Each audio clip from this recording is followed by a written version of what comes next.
Afternoon, everyone, and welcome to today's webinar on data governance and ethics in analytics. My name is Meha Patel, and I'm going to be your moderator for today. So a little bit about what we'll be talking about today. So we'll be diving into the critical role that data governance plays in ensuring data quality, accuracy, and compliance within our organizations, and exploring the ethical considerations and compliance within our organizations, and exploring our data-driven decisions. As businesses and individuals, our reliance on data continues to grow, making it more important than ever to ensure it is handled responsibly and ethically. So as we wait for a few more people to join, I'd like to request all of you to introduce yourselves in the chat, say your name, the organization you represent, and where you're tuning in from. I'll just enable the chat.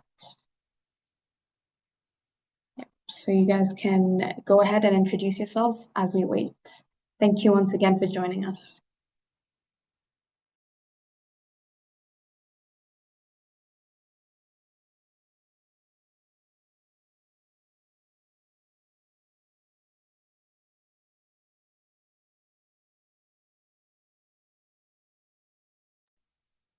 Welcome, Michael from Kigali. Thanks for introducing yourself.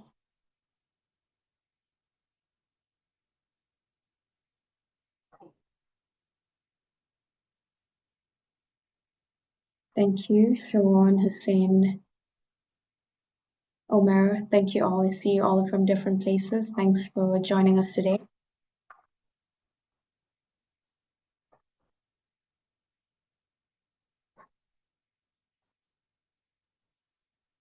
I see some people joining from Mauritius, Somalia. Thank you for joining us.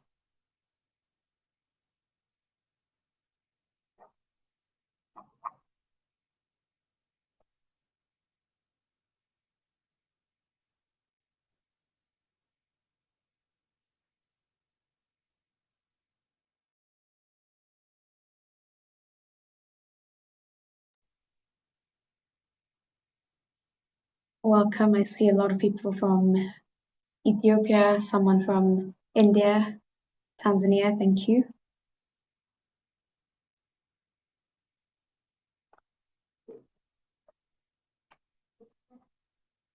So before we begin, I'd like to just take us through the agenda for today. So today we'll start off with a recap of the previous webinar, and we'll talk about a beginner's guide to analytics for management. The next topic will be key statistics on data accuracy, relationships between data governance and data accuracy, data governance, ethics and data analytics, building a data-driven culture, and key takeaways from today's webinar. And we'll end with a Q&A session. So I'd like to request all of you to submit all your questions in the Q&A tab and not the regular chat. This will help us organize all your questions and make sure that we get to all of your questions. So please remember to submit your questions in the Q&A tab. And then regarding the presentation slides, we don't share the webinar slides, but we do have a YouTube page where we upload all our webinar recordings called BDO East Africa. I'll share the link on the chat where you can access all our previous webinar recordings, and this one will also be uploaded by the end of the week. So now I'd like to take a moment to introduce our team. So first, I'd like to welcome Zahir Sheikh, who is a partner of Risk Advisory, Internal Audit and Forensic Services at BDO East Africa offices in Kenya, Uganda, Tanzania, Rwanda, and Ethiopia.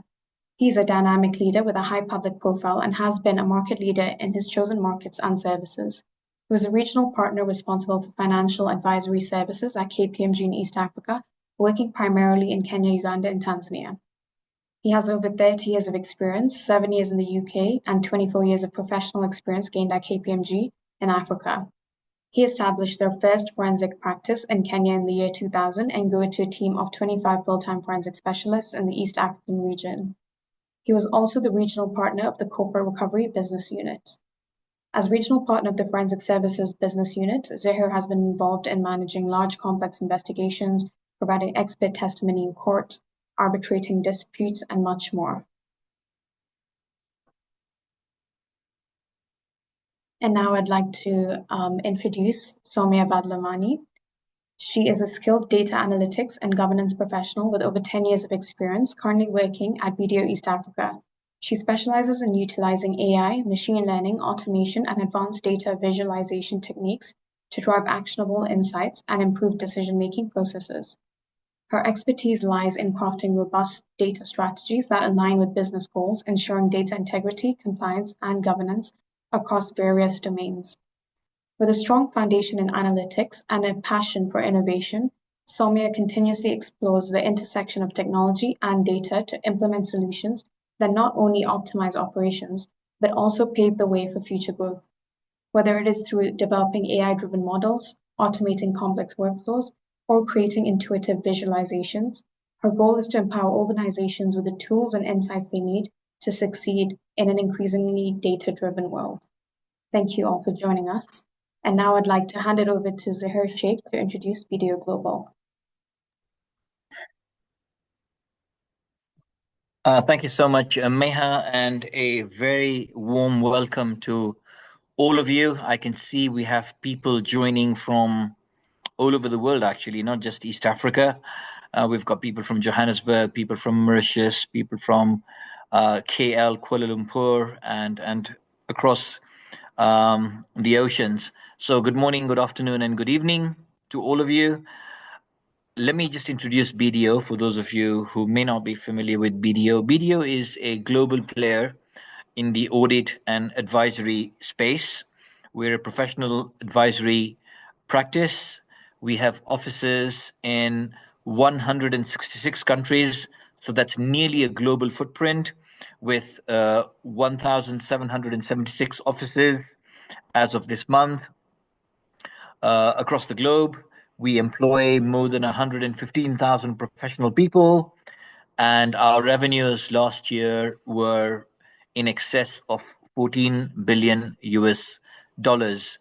The reason these statistics are important is because the East African practice is part of the global practice where we share same standards, same methodologies, same sort of training, and same rigorous standards that are expected of an international global firm.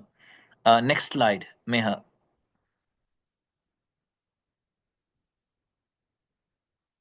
So to tell you a little bit about the East African practice, the East African practice has 17 partners, and we have offices in each one of our East African countries. So we have offices in Kenya, Uganda, Tanzania, Rwanda, Ethiopia, DRC, the Democratic Republic of Congo, and we're just about to open offices in Somalia and in Burundi. This is, of course, not the full footprint for Africa. We have offices in West Africa, South Africa, Central Africa, as well as North Africa. To tell you a little bit about our services, we provide the four services that all the global advisory firms provide, which is audit, tax, BSO, and advisory. I am the head of the advisory services for East Africa, so I'll start with that first. So what we do in advisory services is we provide internal audit services, particularly outsourced internal audit services. So we have a whole range of clients who don't want to do the internal audit themselves, and they've asked BDO to come as their internal auditor, as their risk manager, and we then provide the full internal audit service. We report directly to the audit risk committee, and typically there's been a saving of 50 to 70% for our clients by outsourcing this service. So this is something which, for those of you, who are looking at cost-cutting measures, as well as improving the overall service, because when BDO comes in as a outsourced service provider for internal audit, we actually bring global standards and global methodology to your business. So it's a big win-win, not just in terms of improving the service levels, but also in terms of reducing costs substantially. We provide corporate recovery and corporate finance services, which is business turnaround services. So we have a division that specializes as corporate doctors. We're able to diagnose what ails your business and then to provide solutions to turn it around. We have a transaction advisory and deal advisory services unit, This is actually the largest service that we provide. Globally, we've been a leader in this area for a number of years now. And when I mean leader, I mean in terms of the number of transactions globally, we're actually number one. And what this says about our people is that our people are trusted. You don't want to do a deal with somebody who doesn't have your back. So the mere fact that every single year clients globally are choosing BDO as their trusted deal advisor is a very big thing, and it's a huge compliment to the quality of our staff and the trust that we enjoy with our clients. We also have a forensic investigations department, which again I head because that's my specialty. I'm a certified fraud examiner. And again, this is an area where we've been able to recoup a lot of money when our clients lose money and so on and so forth. We have a technology advisory division that talks about all kinds of IT advisory stuff. So this is an area again where we can help. We provide a whistleblowing service. We provide cybersecurity and data protection services, and we can also act as your DPO officer. And then we have data analytics, AI, and automation division, which is the one that's presenting to you today. And you're going to see Soumya in action in a little while. We then also have a taxation department which provides both compliance as well as advisory services.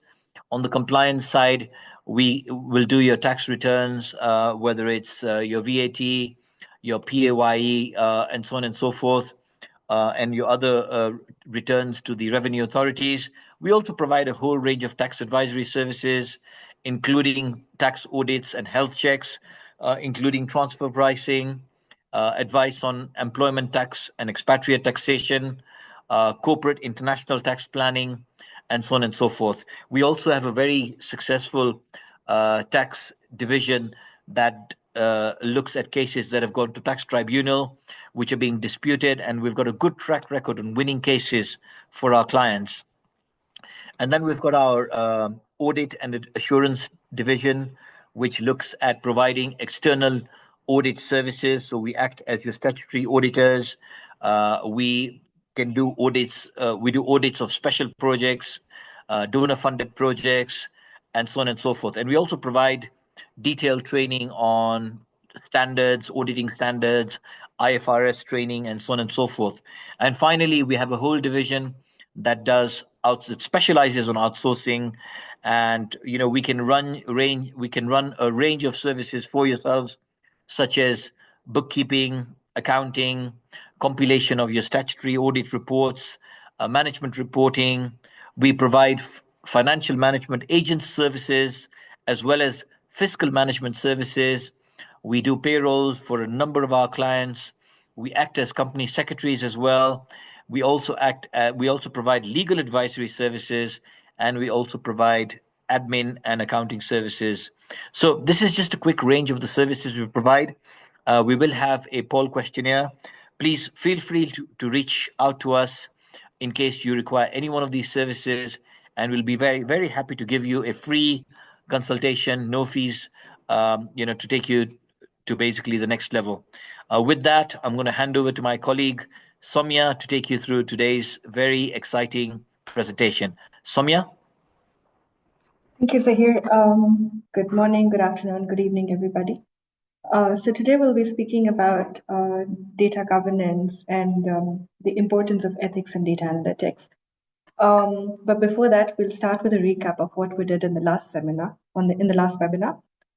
It's a total 5-series webinar. In the first one, we did a beginner's guide to analytics for management. And we introduced, and that's where we set the stage for understanding how data analytics can empower decision-making within an organization. So we began by exploring the data analytics process, a structured approach that starts with the data collection and preparation and moves to analysis and modeling. And then it culminates into actionable insights. By breaking this down, we also highlighted that how each step adds value and guides business strategies in your organization. Next, we also discussed the tools and techniques that were used in data analytics from softwares like basic softwares like Excel, Power BI, Python for data visualization and statistical analysis to advanced modeling tools that we have in the market right now.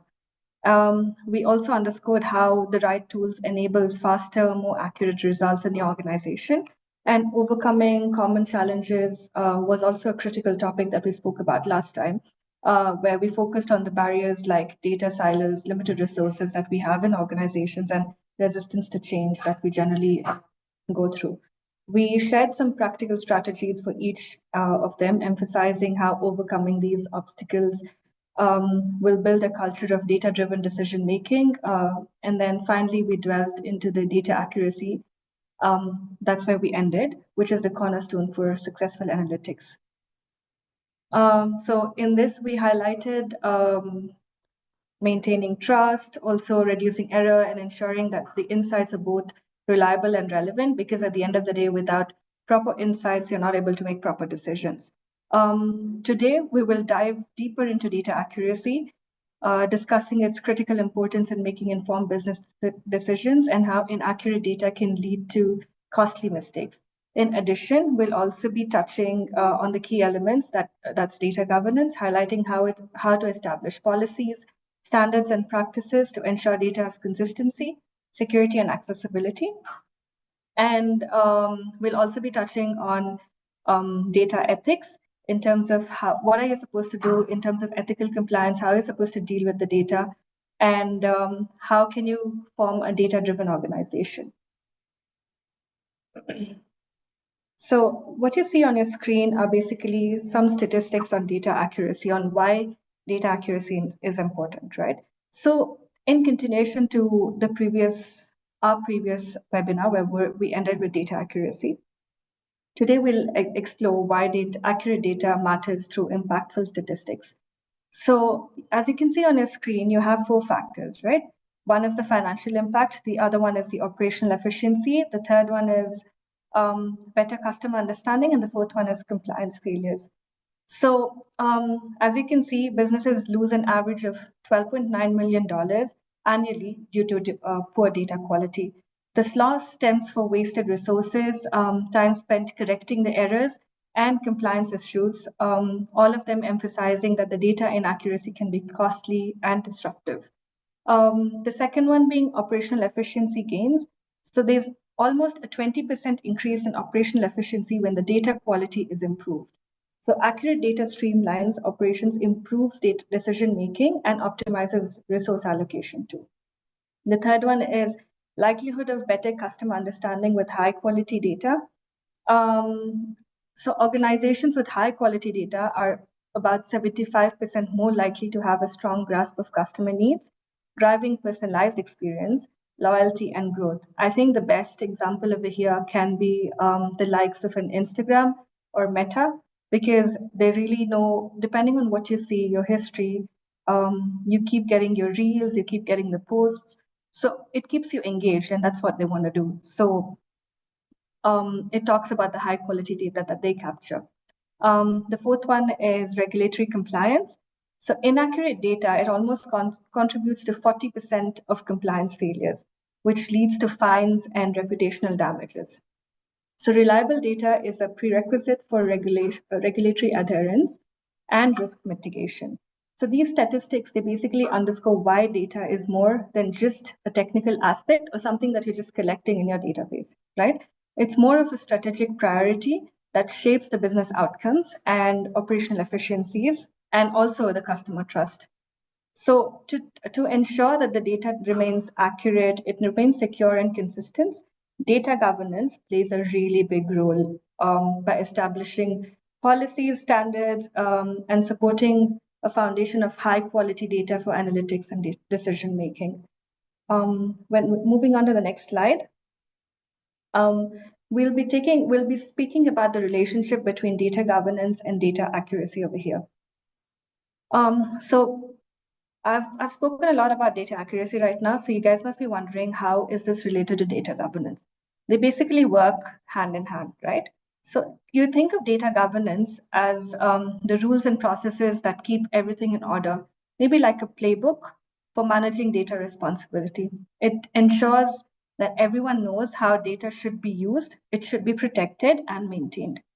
On the other hand, data accuracy is about making sure that data is reliable, consistent, and tells the right story every time. So governance is making sure that the data that you get in comes in correctly for a long period of time or forever. And data accuracy is making sure that the data you fetch is correct. So when these two come together, great things happen and your data becomes really trustworthy. Your quality checks also run smoothly and you stay compliant with the regulators, the data regulators that you have. It's like having a strong support system that turns messy data into clear, actionable insights when we talk about data governance. Accurate data doesn't just happen by chance. It's a result of solid governance frameworks backing it up. Together, they lay the groundwork for smarter decisions, smoother operations, and more confident business growth. So the next slide would be on data governance. I'd like to take you through just on what exactly data governance is. An introduction to data governance. So I would like you to think of data governance like a city planning, right? In a city, you have roads, you have buildings, you have public spaces, each with rules that ensure they function smoothly, correct? Now, roads have traffic regulations and buildings they follow safety codes, and public spaces generally have guidelines for use. So these rules ensure that everything works in harmony, keeping people safe and promotes the city growth, correct? Now, similarly, data governance sets rules for how data is managed, accessed, and used within an organization.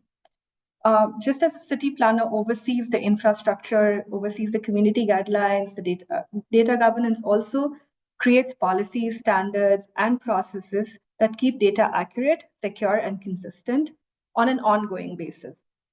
It assigns roles like data stewards or owners, people who are responsible for data, and people who are questioned when the data goes wrong. And it also makes sure that everyone knows their responsibility, much like different departments managing different services in the city, right? And then when the rules are followed, data, it's like a well-planned city. It flows smoothly, it remains reliable, and supports the organization's goals. But without governance, data becomes chaotic. It's like an unplanned city, leading to inefficiencies, errors, and potential risks. Governance is not only about following rules, it's about creating the culture of trust and reliability around data. So when governance is in place, data becomes a strategic asset that can be used confidently, fueling innovation, improving decision making, and boosting organizational performance.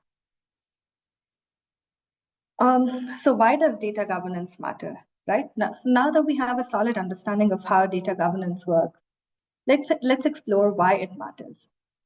In many ways, effective data governance is the backbone of an organization's data strategy. But what does that really mean in practice? The first and foremost, data governance ensures data quality. Imagine relying on inconsistent or incomplete data for a critical decision. It's like trying to build a house on a shaky foundation. Data governance sets the standards and practices to keep data accurate, reliable, and usable.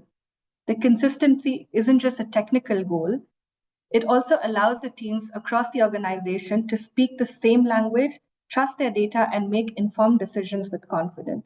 So imagine you have reports that you generally send out on a monthly basis in your company, right? Maybe you're tracking something as simple as how many sales you've made in that month. And then based on that, you want to do your sales. You want to make sure the products are available for the next month, but your data is inaccurate. You show lesser sales than what you have. So the next month, the provisions that you have is much lesser than what you had in the previous month. So this potentially brings a loss and also a dissatisfaction with your customers, because at the first place, your data was not correct. So you were not able to project it properly for the coming month. So that's what we're talking about when we're saying that the data quality should be good and data governance ensures that the data quality is good. The second one being data security, it's also a major benefit where you're talking about. So nowadays, as we've evolved, And as where everything is getting digitized, data breaches and security threats are a constant risk. Governance framework ensures that sensitive data is properly protected, access is controlled, and risks are minimized. Think of it like a security system of your data. Rules and processes that keep unauthorized users out while enabling the right people to do their jobs. So this is where now you define who can access what sort of data, where really confidential data is restricted to only the higher level or only to a couple of people, and common data can be accessed by everyone, right? Compliance, the next one being the driver of data governance, which is compliance. So in the world of data privacy and regulation requirements, it's really complex. Whether it's the CCPA or the industry-specific mandates that you have for data protection and data privacy, it's all a complex world, right? So non-compliance can generally lead to hefty fines, legal trouble, and damage your organizational reputation if you do not follow them properly, right? So with these governance policies, companies have processes in place to demonstrate the compliance with all of these policy data protection acts that you have, and they can also navigate through the changing regulations smoothly. So tomorrow, in case you undergo an audit or there's somebody who's looking at your data protection act versus how do you manage the data, you do not have any issues on that front, right? Another reason why data governance really matters is the accountability and transparency. When everyone knows their role, whether it's managing, whether it's accessing, or whether it's analyzing the data, there's clear ownership and less room for error. Data stewards, custodians, and other key players have defined responsibilities, and this clarity ensures that data practices align with the business goals. So data stewards are people who generally manage the data. They take the ownership and they work hand in hand with the correct person from the department, where there's one person who is a functional person who takes care of their data, the data in their vertical, right? And then the last one being operational efficiency, which is another area where governance really shines. When data flows smoothly across the departments, the silos break down, duplication of work is reduced, and data processes are streamlined. Teams can focus on generating insights rather than cleaning up data or resolving conflicts over its use. But the most significant impact of data governance is the trust it builds. When data is governed effectively, you create a culture where data is not just an operational tool, but it's a strategic asset. It fuels innovation, supports long-term growth, and helps your organization act with confidence in every decision that it makes. Moving on to the next one, let's talk about the core components of data governance, right? What does it entail? What does it have? As you can see on your screen, there are three components of data governance. The first one being policies and standards, the second one being processes, and the third one being roles and responsibilities. So these are basically rules that guide on how data should be handled to keep everything on track and to make sure that the data is clean. So policies and standards talk about ensuring that the data is collected well, the data is processed well, and the data is stored well. So it defines the method of doing it to make sure that the data is standard, the data is clean, correct? Next, we talk about processes, which is the practical step that keeps data moving smoothly. So when you have a system, the data is stored in one place, right? But then, of course, when you're taking out reports or when you're doing analytics based on it, you do not just use data from one source. Your data is generally compiled through different systems. It's brought together. You transform it, you merge it, and then you bring out the data in form of a visualization, right? So the processes ensures that when the data is moving from one system to the other, or when the data is being merged with another system's data, there's no loss of data or there's no duplication of data. So this ensures that you have enough validation to make sure that there's no addition or duplication of data in between, and to make sure that the numbers that you're getting are correct, or the data that you're getting is correct. And then lastly, its roles and responsibilities. I think this is the most important component in data governance, because as much as you have your policies and as much as you have your processes, if somebody does not take the role or responsibility of taking care of the policy and the processes, it's not going to work, right? So now this is where, in the previous slide, I was talking about data stewards. This is where they come in place, where they take the initiative and they say that I'm going to work with all the departments or all the sources from where the data is coming, making sure that it comes in right, making sure that it flows in right through the process. So over here, let's take a moment, right? Now that I've explained this, I would like to know, do you guys have roles defined in your companies? Do you have roles defined in terms of data management? You can probably just put your answers in the chat box. And then there is also a poll question that's being asked. Let's just take a moment so that you all can answer it. And once you do, then we'll move on to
We'll just give another minute or so for you all to, maybe 30 seconds for you all to answer the polls, and then we'll move on to the next slide.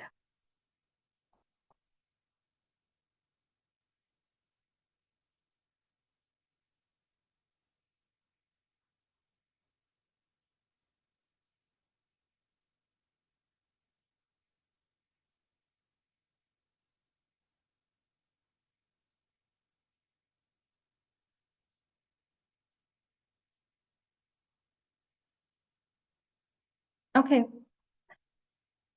Okay, so we have about 36% who've said inconsistent data quality, about 22% who've said security concerns, 18% who've said resistance to new processes, and about 11% who said data silence. Okay, so moving on to the next slide, where we speak about just two common frameworks that we have in data governance, right? By saying this, we're not trying to say that these are the only frameworks that we have, but these are the most common ones.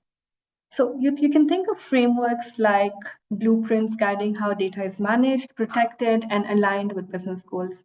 Just as an architect uses a blueprint to ensure that every beam and wall serves a purpose, organizations use framework to make sure that the data governance practices are effective and aligned with strategy. So the two common frameworks you might hear are DAMA, DMBOK, which is Data Management Body of Knowledge, and COBIT, which is Control Objective for Information and Related Technology.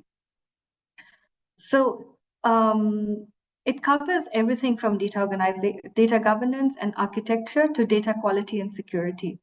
Organizations generally use DAMA, DMBOK like a roadmap to help teams work consistently with a shared understanding. Imagine a company with multiple offices around the world. This framework helps ensure that every office follows the same data rules and their best practices. So for a company like BDO, which is all over the world, this would be one of the best frameworks that we can use to manage data across our offices, right? And then we have COBIT, like I said, which stands for Control Objective for Information Related Technology. While it focuses on IT governance, COBIT integrates data governance to ensure IT processes align with the business goals. For example, a financial institution might use COBIT to manage data security and compliance, reducing risks and aligning technology initiatives with the company strategy. And so the COBIT generally bridges the gap, right? So why do these frameworks matter? They matter because they bring consistency, they help mitigate risks, and they make data a strategic asset rather than just something that you're collecting in your databases, right? Considering this case, let's speak about a case where we're talking about a global bank that's adopted the DAMA framework to unify the data management across the regions. What's the result that we get from that? It's better data quality, lower compliance risks, a greater trust in their analytics. So when these frameworks are applied well, they become a powerful tool for turning data chaos into clarity. I've only highlighted two common frameworks that we have because these are the most common ones. But then over and above this, there are a few small ones that you can also apply into your data governance practices to make sure that your data is clean. Moving on to the next one, we speak about the challenges that we have in data governance. So as we continue to build a data-driven culture, it's essential to acknowledge the challenges that often come with implementing data governance. These obstacles can slow down progress, and if left unchecked, they derail even the best intentioned initiatives that you have as a company.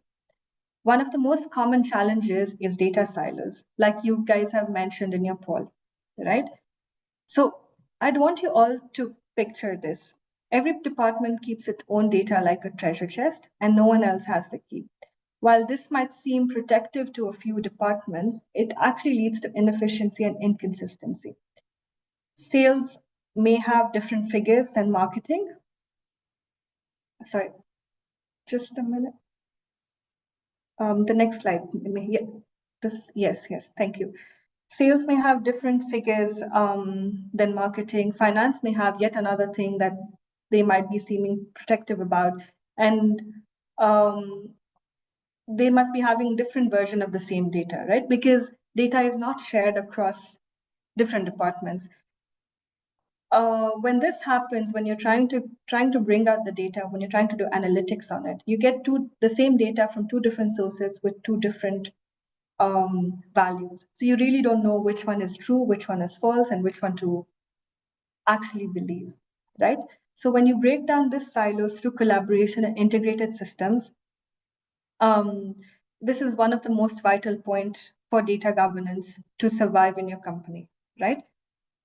The next one is actually the biggest one, I think, and in my opinion, it's also the most difficult one, which is the resistance to change, right? A lot of people are not open to change. So when it comes to adopting new policies or processes, or when it comes to adopting new ways of capturing data, new ways of validating data, people are generally not comfortable and they feel overwhelmed while adopting to a new process. A lot of them look at it as extra work, or a lot of them look at it as if they're giving away a part of their job, right? So the main key that we have over here is communication. So we need to communicate to our employees how data governance can make their job easier and not harder. And then we also need to provide training to reduce data errors, to speed up approvals, and also on how the data that they're collecting turns into analytics and what kind of decisions are made from there, right? So they know the importance of the data that they're capturing, and they know that they are adding value to the company. The third one is lack of resources. This is a very practical challenge that a lot of companies face, especially when we're talking about the SMEs and the startup companies. So you can't build, so it's basically like building a house, okay, where you can't build it without materials, or you can't build it without skilled workers. Data governance is no different. So you need to allocate the budget for the right tools. You need to hire the correct skilled personnel, and you have to prioritize governance initiatives over data collection initiatives, right? So have you ever been in a situation where a project has stalled because of lack of resources? I think that comes under lack of resources, right? Where you're not able to move ahead because you don't have people with the right set of, you can say, education, right set of certification, or right set of roles and responsibilities that you have. Okay. One way that you can overcome this is you generally do not need to hire people over here. You can also work with companies who do provide, such as BDO, who do provide services for data governance, who do provide services for analytics and stuff. So you don't take the headache of hiring people for your company, right? The next one is the data quality issue. This is the most simple issue that every company has, and it's the one that can be tackled the easiest. Even the best data governance policies that you have, they would not work if the data itself is unreliable. So what you have to do is you need to have regular data audits. You need to have validation checks to help keep the data accurate, and complete and useful. And then the last one is the compliance complexities. So regulations are generally constantly evolving because there's also technology that is evolving over time, right? And staying compliant is not easy at all times. So ignoring these changes can also lead to fines and reputational damages, or even worse, your organization could be removed from the practices. So organization must stay informed and adapt the policies to ensure compliance with laws like the GDPR, the CCPA, and all the other data protection acts that you have in the industry, or even the mandates that are specific to your particular industry for the company. So the path to successful data governance isn't always smooth, but overcoming these challenges is possible.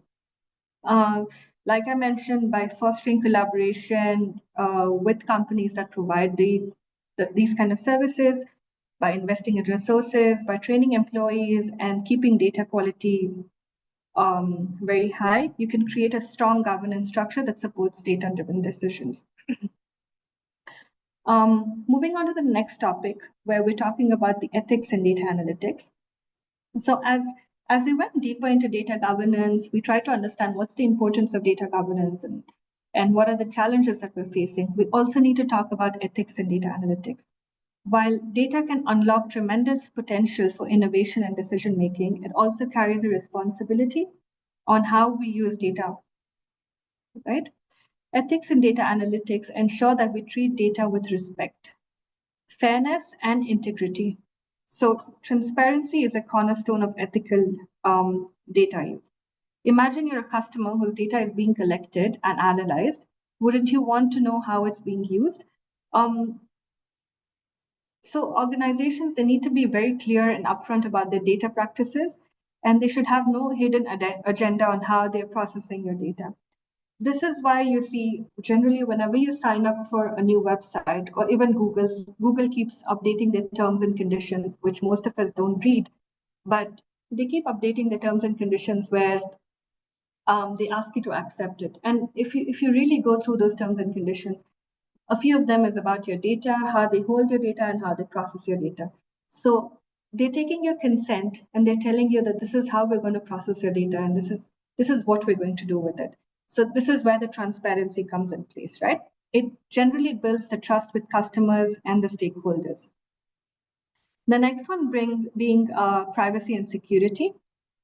Generally, with data breaches nowadays making headlines, it's clear that protecting personal data is really non-negotiable with the customers. We can think of the most recent examples of companies facing backlash and legal trouble due to exposed customer data. Ethical data use means taking every precaution to prevent misuse and unauthorized access. Have you ever worried about your data being misused by a service that you've trusted? So imagine you're giving out data to a hospital, right? Or yeah, probably the hospital holds a lot of your data, and it leaks or they put it out somewhere because they don't have enough security. No one would want their health data or anything to do with their insurance to go out, right? So this is where the privacy and security comes in the ethics. The third one is bias and fairness. Now this comes in the analytics aspect where it should work for everyone and it should not undergo any bias while creating models. So this is mostly for the AI models that are being trained based on your previous data, right? They unintentionally produce biased results. For example, if hiring an algorithm favors one group over the other due to a biased training data, it can be discrimination. Okay. So in the sense that based on your previous data that you have, the model trains, but it doesn't give you an accurate forecasting and gives you data based on that favors one group over the other instead of being neutral, right? This is what is called a bias. And to avoid that, what you need to do is to make sure that your data is clean, make sure your models are tested, make sure you rerun your models to make sure there's no bias and there's enough fairness that happens when you run the model to do your forecasting. And the last one being accountability, right? And what are some of the common ethical issues that you have in data analytics? One is the data privacy violations, like we spoke about the privacy and security, where your insurance companies probably have a security breach and your data is leaked. These are some of the most common issues that happen. The second is the algorithmic bias, where your model is trained, but then it tends to give you an answer based on one group instead of the other. The way to avoid this is to make sure you analyze your models, make sure your data is accurate, and make sure you keep retraining your model to avoid any algorithmic bias, right? And the third one is data misuse. How are you using the data? Are you using it to publish it somewhere which is not authorized? Are you using it for your own benefit? Are you using it to make your customer experience better? Where are you using it, right? Making sure that it's used in the right place, making sure it's used to make the right decisions, and making sure that only the right people see the data is all about the misuse of data. So these are the most common issues that we have in data analytics. Sorry, ethical issues that we have in data analytics. The next one being, how do you build a data-driven culture, right? So now that we've spoken about data governance, we've spoken about ethics in data analytics. Let's shift gears and talk about what it takes to build a data-driven culture within an organization. And this goes beyond having the right tools and data. It's about making data a part of your organization's DNA, where every decision is guided by data. It begins at the top, right? Always, where leadership needs to buy in. This is a critical aspect. Leaders need to set the tone by championing the data-driven decisions and using data in their own work. When employees see leaders relying on data, they're more likely to follow that, right? So think of a company CEO who regularly reviews data dashboards to make strategic calls. This signals that data isn't optional, but it's the backbone of every decision that is being made. The second one being data literacy. It's not enough to provide employees with access to data if they don't understand it. Offering training and resources ensure that everyone from marketing to HR can interpret and apply data effectively. Imagine a sales team learning to analyze customer data to tailor their pitches, or an HR team using the data to improve employee engagement. These small wins add up and build momentum in your teams and in your organization. The third one is collaboration, which is key. Data can't be locked away in silos. Different departments need to share and collaborate the data that they have and that reside with them. Think of it as a relay race. Each team passes the data baton, making the overall process stronger. An example might be the sales and marketing aligning their data to target customers more effectively. But for any of this to work, data must be accessible and must be reliable. It's like having a library full of books, right? If no one knows how to find the right book, or if the halls of the books are missing, if the books are missing pages, then the library loses its value because no one will ever go back to get a book from them. So providing high quality, well-organized data and tools to analyze it empowers the employee to act with confidence. And finally, you need to celebrate your data successes. When a project is driven by data and it leads to measurable results, share it widely. Make sure that people get to know about it because it changes the perspective of how data is just more than numbers, or data is something that you just collect from customers. And it's a huge key to success, right? And so we have a poll over here. Meha, if you could just bring up a poll.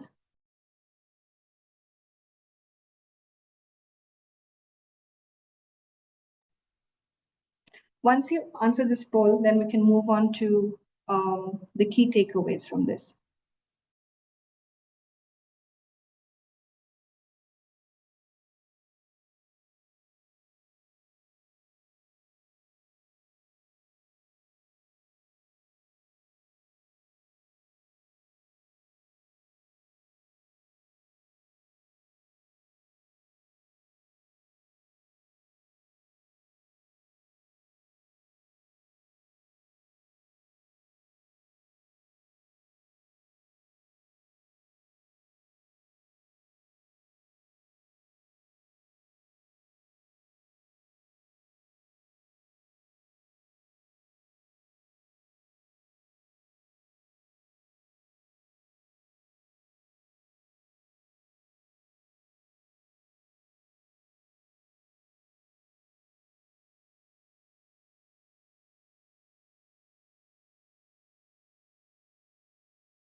So thank you everyone for your answers. And I can see that 36% of you have answered that leadership decision making is the most benefited from a data-driven culture, and the least being data accessibility and quality.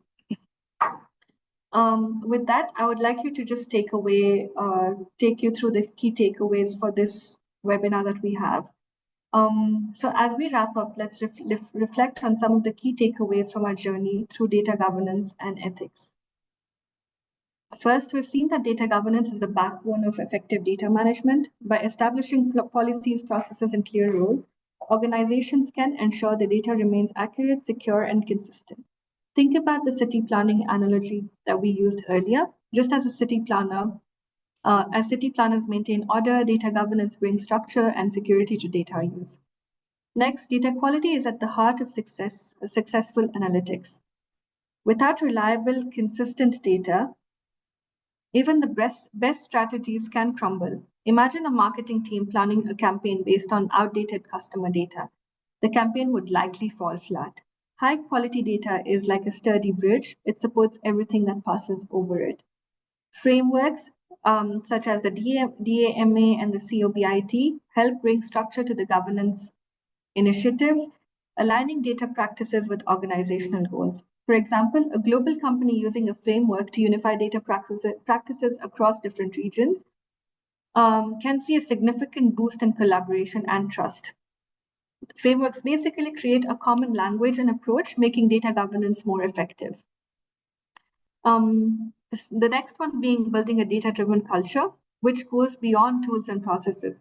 It's basically about fostering a mindset. So when leaders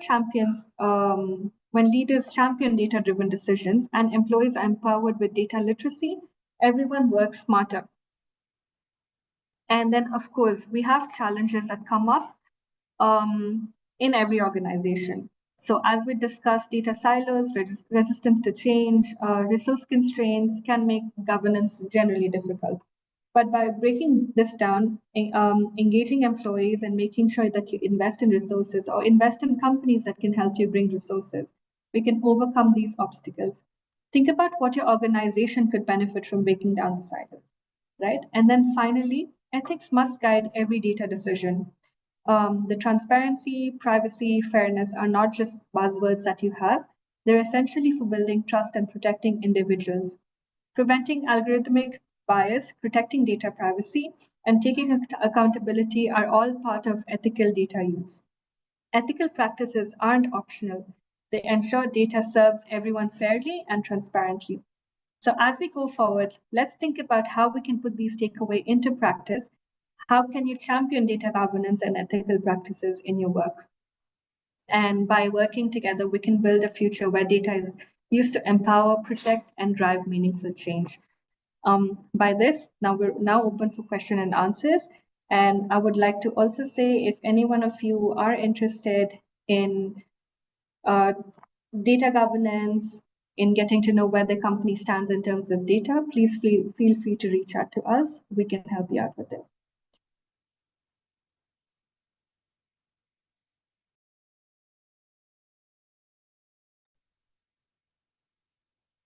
Thank you, everyone.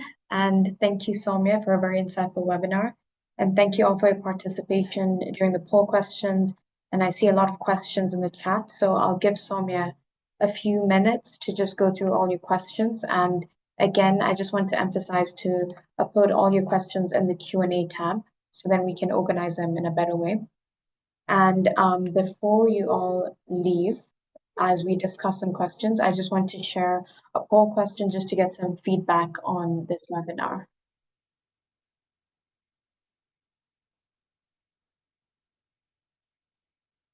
So as you guys answer the poll question, we have one question in the chat.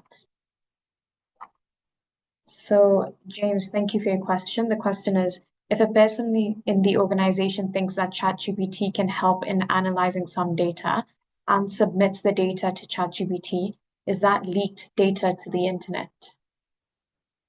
Jamie, yes, it is, because ChatGPT uses your data that you submit to train the models. So you're putting out data into the internet, and while it uses it to train the model, tomorrow when somebody else asks a question of the similar nature, they'd be able to see that data. So yes, it has leaked data to the internet.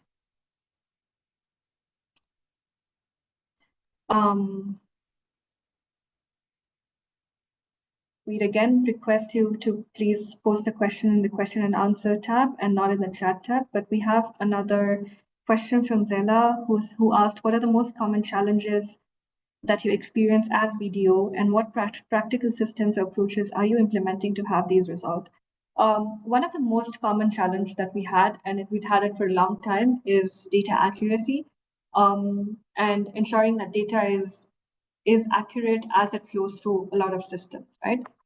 And what we did for this is we built up a whole data governance team, and where somebody takes care of the data, ensuring that the data is accurate at any point of time, and having daily sign-offs to make sure that at any end of the day, we do not close with dirty data.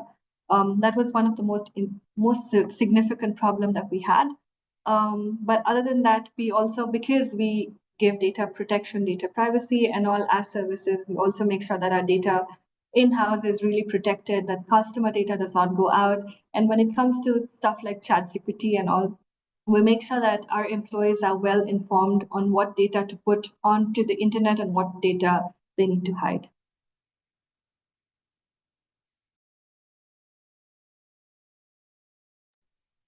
Thank you, Soumya.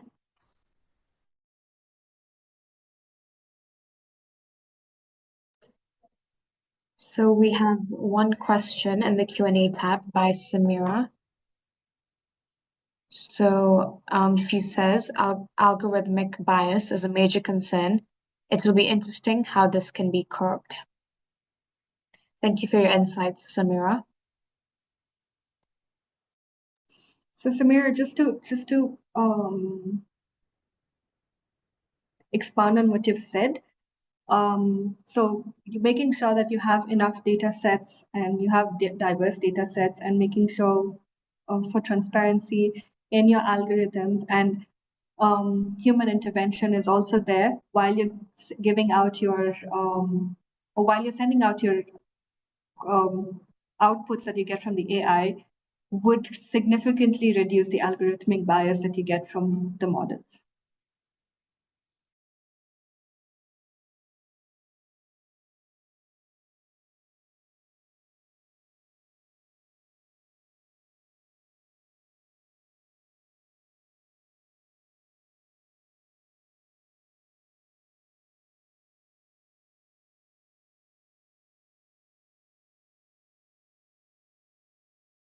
So we have one more question from Francis, who asked, how do we incorporate data science and finance in terms of analytics? So data science can use to get forecasting, where you can do predictive analysis to know how your financial trends are, how much revenue will you make over the next few years, what are your market shifts. In case you want to see stock prices, you can predict the stock prices or the currency exchange rates, and so on and so forth. You can also do customer analytics based on customer retention. How many customers do you think you're going to get based on the previous data? What's the revenue that's going to be generated from the customers? And then you can also do credit scoring for your customers, sentiment analysis from market trades. You can also do web scraping, where you're getting a lot of information from the web and you're putting it onto one report for you to analyze how is your market, how's your country, what's your economy like. So these are a few examples on how you can incorporate data science in finance.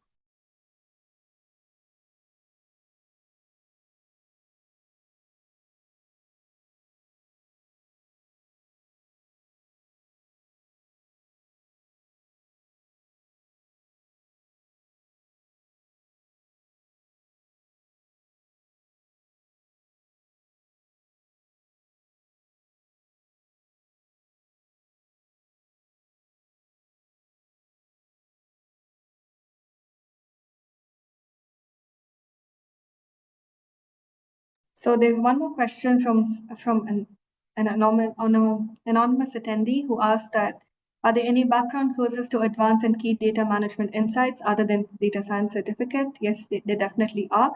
You can do data quality and master data management, which is MDM. You can do DBA or SQL training, because that's where data are stored in the databases. You can do data governance and compliance courses, and you can also do cloud data management certifications that you have, like AWS or Google Cloud. And you can also definitely train for data analytics and BI tools like Tableau, Power BI, Click, and so on and so forth.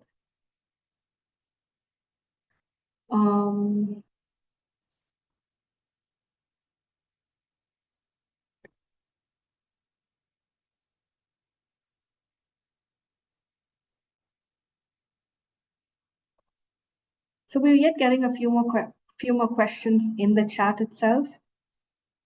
There's one question that has by Samson. He's asked, how would you rate Python IDEs like Anaconda's Google Colab in handling organization data in terms of security? So Anaconda, in terms of security, it's mostly on the local environment, unless it's set up on a remote server. And users generally have control over network access and security protocols, and you can also have a firewall on top of it. So overall, it's good for environment which have strong internal clouds, right? And for Google Colab, you're secured by the Google's infrastructure, but you need to be careful in terms of data access permissions, and particularly for sensitive organizational data. So depending on the kind of data that you're using, you can switch between Anacondas or Google Colab. We have another question by Tahir. How much AI answers can be reliable? I wouldn't say they're 100% reliable. At the end of the day, AI, I've always said this, that AI is an enabler. It does not take away your job, right? So as much as AI collects information from 100 sources and gives you the answer, you need to have human intervention where you're able to validate the data. Sometimes AI is not able to understand your question properly or does not interpret your question properly. So it gives you a completely different answer.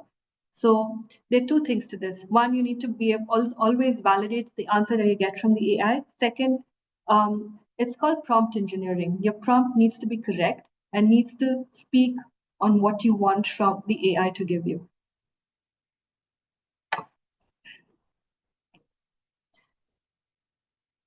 So there's a question from Victor who said, how would you handle conflict between various data owners? Victor, like I'd mentioned in as part of my presentation, we should show them the value behind the data that they're collecting and the value behind collaboration and the output on how or what meaning we can bring out of it when they collaborate with different departments or different data owners, right? And how organization can make a difference or decisions based on the collaborated data. And I think that would pretty much resolve the conflict to an extent.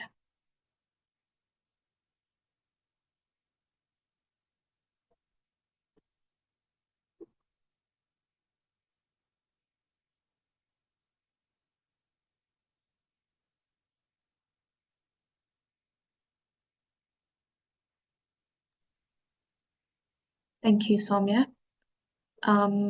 Are there any other questions that need to be answered?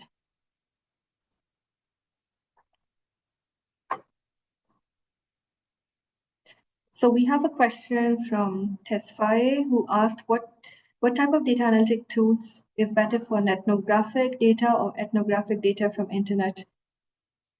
So for data from the internet, because it's free text, it could be in any format. NLP tools such as Python libraries or web scraping tools such as Scrapy, again, which is part of a Python, would be good because they're pretty efficient. And as they're not structured and they're not in the same format, I think that would work well.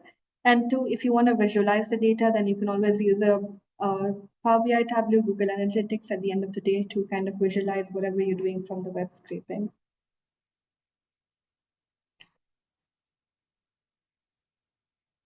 So Martin, you've asked which tool for data analysis is best for an internal audit department in a hospital setup. It depends on what systems that you have, but Power BI would be a great tool. Tableau would be a great tool. You can use any of these as long as, so when you go to data analytics, it's not what tool you use, it's how well your data is structured. That's what will make the difference.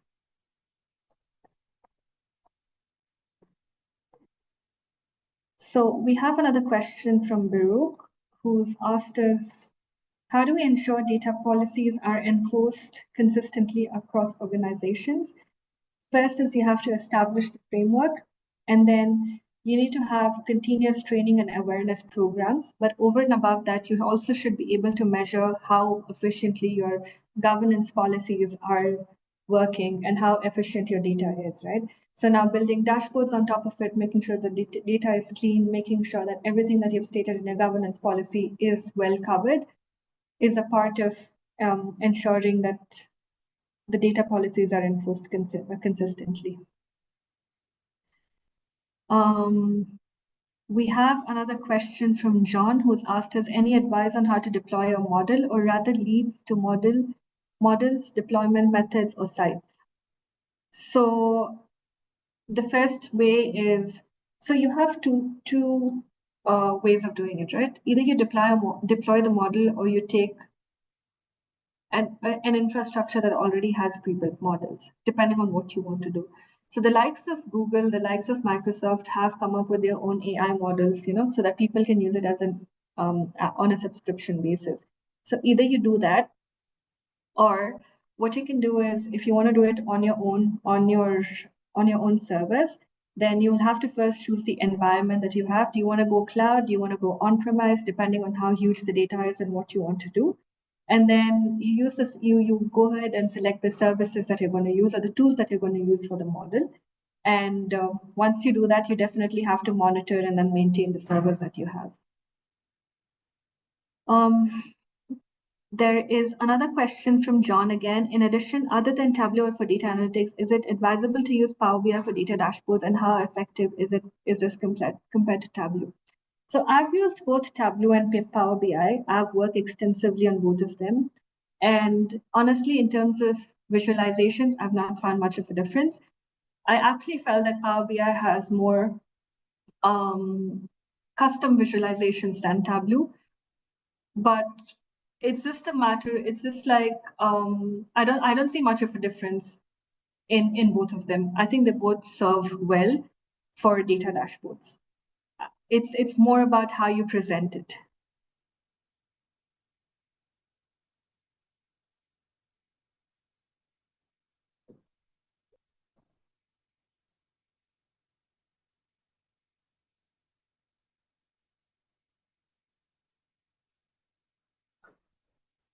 There is another.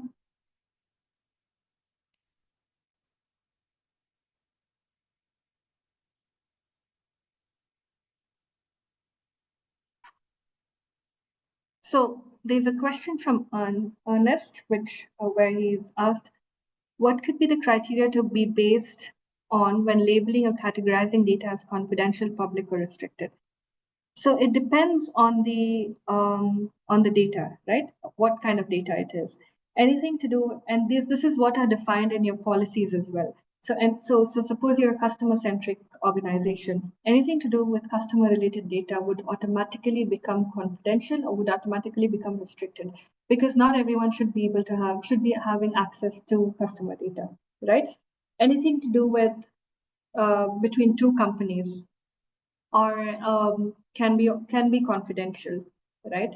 But anything like statistics where you're showing your revenue, something that goes out in the newspaper, would automatically categorize as a public data.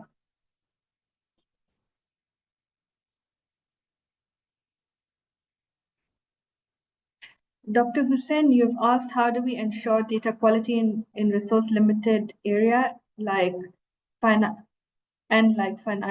shortages? So you don't need to necessarily hire a data steward to ensure data quality. You can just train the users that you have without hiring new people to make sure that the data is accurate. Give them training to know how their data is being used and what is the meaning of the data, so that when they capture the data, they capture it correctly and your quality automatically becomes good.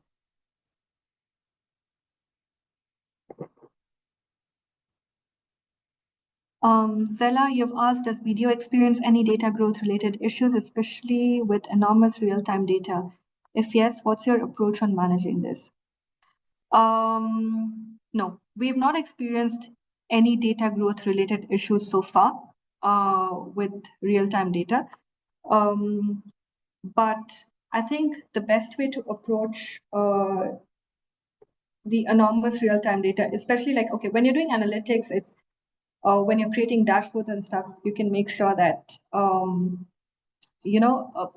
you have refreshes instead of having live data, so that your dashboards and all are not slow. In terms of data governance, this is now where your policies and all should be clear, and where we spoke about the process, right? So your process needs to be clear. When you're processing the data, you should know what part of it is important, what fields are important, what are not, because that significantly reduces the data that you're processing at that point of time. Also, data security, again, because it's real-time data, you should make sure that there is no leak, and that you have enough data protection strategies like encryption, access controls, and regular audit to safeguard any information that's sensitive over there, and data management solutions where you can analyze or process the data correctly, something like an ETL tool, right?